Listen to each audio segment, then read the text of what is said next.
The coating durability test puts XS through a cycle of 10,000 strums. Through the lens of a microscope, it is clear that XS retains its composition better than other coated strings. Testing complete.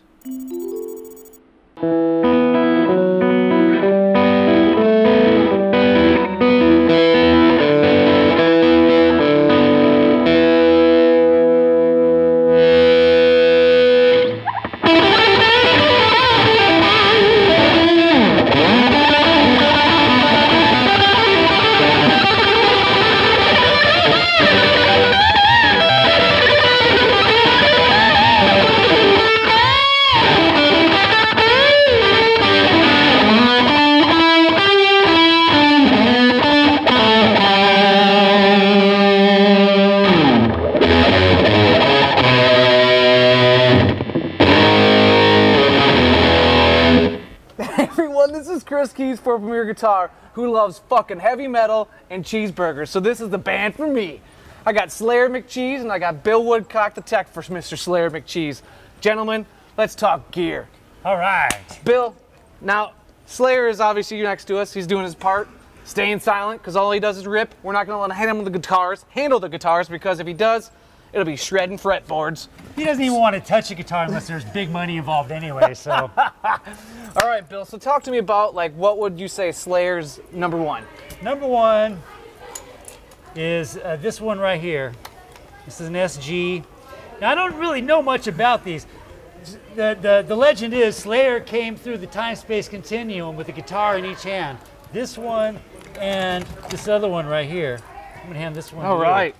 The Monsanto Mutants. So they came from the 70s. I don't know exactly when or where, but this one is standard tuning, nines, usually Ernie balls, standard 9 slinkies. Has actually this Tony Iommi pickup. Everything else is as it came from the 70s, but I put this pickup in myself. Actually, I paid somebody to put this pickup in myself. I'm not really a tech, you know. Slayer is, well, I'm kind of like his drug sourcing guy. That makes sense. So sense. that's how I got the gig. Yeah. But I know a thing or two about guitars. I want to back up a second. Who's this Iommi guy you're talking about? Because all I know about when it comes to SGs and riffs is Slayer MacCheeze. So Tony Iommi. How do you say it again? Iommi. Tony Iommi. Okay. The god of metal guitar. This is his signature pickup right here. It comes in a really nice leather box. It was really sweet. So I traded a guy some weed and some LSD to put it in for me. Hell yeah. And then this is the one that's used for anything like C-sharp tuning. I see this has got some EMGs on it. It's got some EMGs in it. We didn't fuck with that. Just leave the EMGs. Is that like kind of similar to like MSG? Like how does that work? It's kind of like DMT. So this has 10s to 48s. It's like I think the ultra slinky is what we throw in this one. And what did you say you dropped this to? Like C-sharp? C-sharp. Okay, yeah. C-sharp tuning, yeah. And this is used for more songs than this one. Okay. Typically speaking, on a normal Max Sabbath set. And that's about all there is to these. I mean, they've got, you know, these things and. Now, what strings or barbed wires do you guys use for the nines? They're Ernie Ball Slinkies for the nines and Ernie Ball Ultra Slinkies for the 10s. Okay. 10 to 48s. They're not standard 10s because the low tuning. Probably because of the grease of the cheeseburgers too. Yeah, and this is Shure wireless deal. So you can go anywhere from here to fucking Planet Xeon. No, Slayer, hang on. Calm down, dude. Calm down. You just stay back. Now, what about this one? This one is just a backup. That's a regular backup Gibson SG, no frills. In case one of this is mine actually. I brought this one on tour just in case. This guy is not nice to the gear. You know, people always talk about getting refrets. I bet you have to reboard this because he just flies. Well, he barely touches this. Only if he actually needs to, because like I said, it's mine. It's mine. As well as this. Get your hands off of it. This one is mine as well. But we brought this one along for Slayer because Max Sabbath started playing some non-Sabbath material in the set, and that's what this is used for. I don't want to give up, you know, what they do, but but you know, they play some Motorhead and some Kiss. But it's a namesake too, right? It's a Gibson Sig. Yeah, this is a Lonnie Mac Signature Series. I actually broke this neck, and it's been put back together by Lance Alonso in Hollywood, California. You can see. Oh yeah. Yeah, it's a Frankenstein. Battle Scars. Yeah. Battle Scars Galactica. Yeah, we like to tell ourselves that it's a better guitar after the neck breaks. Yeah, you like that? Yeah, right. I don't buy it though. Now, Bill, what's this behemoth behind me? Oh, well, this right here is a 1987X Marshall Plexi reissue. Okay. I don't really know much about it either. Up until the last tour, Slayer MacCheeze was using a Soldano Avenger amp, which was great. It was a beautiful sound, beautiful tone, no pedals necessary whatsoever, straight in. That had a killer preamp, and of course, at the dress rehearsal, that amp blew up. Of so course. I had to rush out and get this in a hurry. So I don't really even know. I don't know jack about it really. Well, I gotta But ask. it sounds badass. Only thing is, you gotta crank it up so goddamn loud in order to get it sound correct. So that's why I've got this guy right here. Oh, okay. Which it kind of we get the sound and then we turn it down. So Attenuation, kind of yes, up to go exactly. down, Yes. or down to go up. down to go up. You get back. I gotta ask. Slayer. While Slayer. I got you, Bill, why not go with Elaney as the Lord Iommi does? Well, he didn't cross over through the time-space continuum portal with a Laney in his hand. He just had two guitars. So everything else I've had to come up with for him. Laney's, I think that would be great. I had a Laney for a while. It wasn't very stable. I understand if you get them modded, they're pretty good, but we haven't crossed that bridge yet. Right now, we're in our Marshall Plexi phase. Bill, I feel like this is not like a normal tech job where you have to help keep the rig running. You are creating the rig for Slayer MacCheeze. Absolutely. This guy is, as far as gear goes, he's even worse than I am. So what do we know about the cabinets and speakers? Is it 2x12, 212? Yeah, it's a custom 212. Okay. Actually came from a Nashville guitar player originally. Okay. Bought it off of him a while back. So this solar system. Yeah. Okay. And then this is a Fender 412, if you can believe that. Yeah. Fender 412. It originally was M80, Fender M80 half stack, and then it's got this beautiful It reminds me of pizza booth. Yeah, it reminds me of Finish. my favorite dine-in restaurant. Yes, exactly. Thank you for not naming any dine-in restaurant names. We try to avoid that. Now, for pedals, what should people know that you have helped source for Slayer? Yeah, we had to get that together pretty quickly because previously there were no pedals. It was just Because of the Soldano. The Soldano didn't require any pedals other than the Vox Wah pedal that's only used on a couple of songs. Okay. But as far as getting the correct sound without turning it up so loud that you can't hear Ronald Osborne,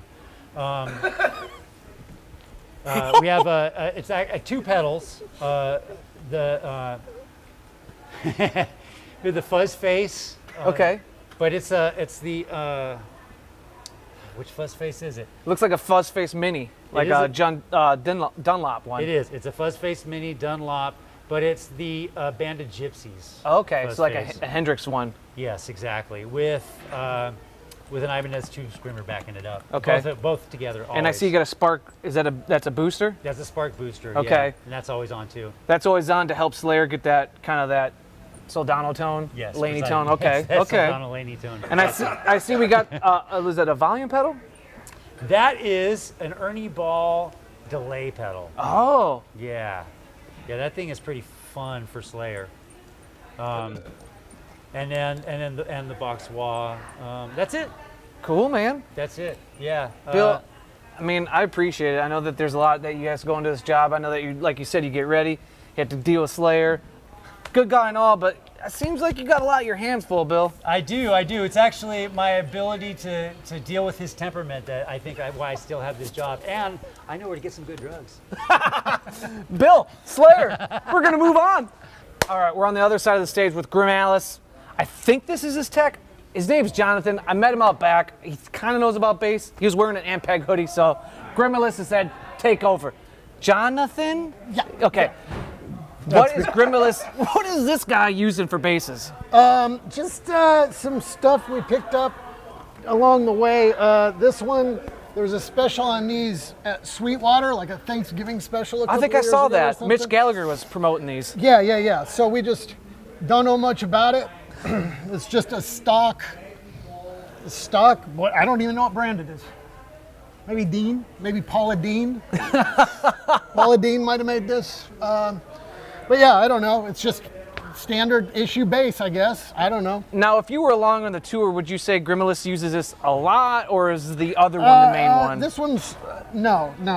I think the tone is a little sweeter.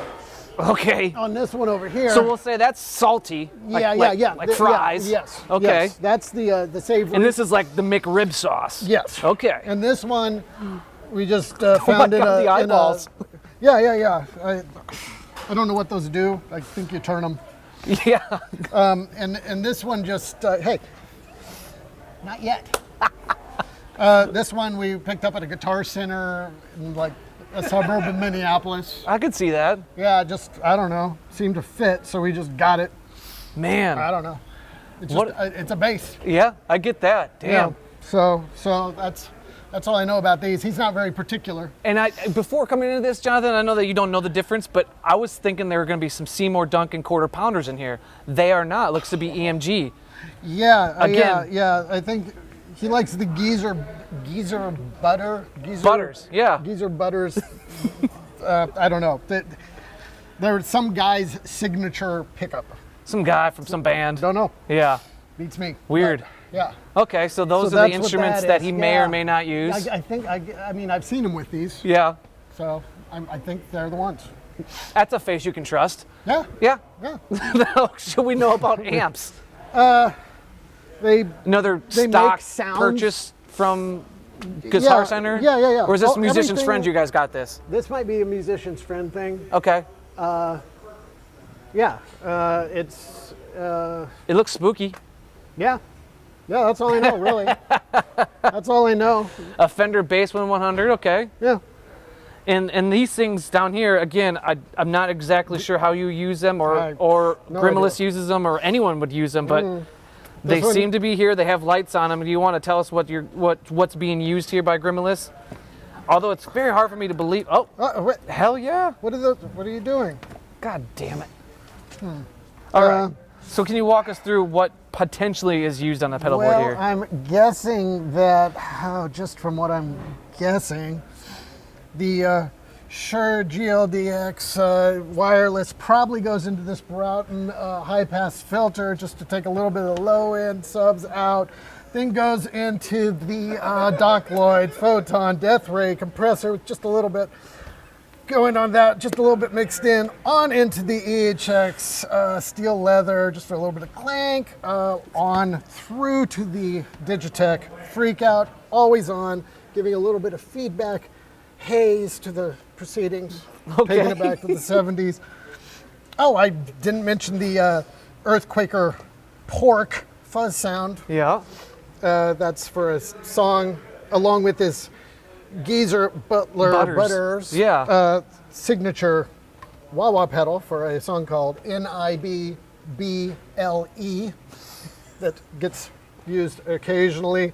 There's this EQ pedal that's just simply for a bass switch, level changes, and this Mantic Vitriol distortion when we need to get into Lemmy territory, all going through the Aguilar Tone Hammer DI preamp, which is the kind of the piece de resistance, and you know we love that for most of the tone shaping. Joey, I'm Jonathan. Not that I know what's really going on here, but I'm guessing that's kind of I keep saying what's going Joey. on. Jonathan, you seem to have got your legs once we got to the pedals. It's like you've been around this stuff before somehow. Brand new. Grimalice, come on, give it to me, brother. Yes. Jonathan, Joey. Good to see you, Joey. Everyone, check out Max Sabbath before you fucking die. Is that a threat?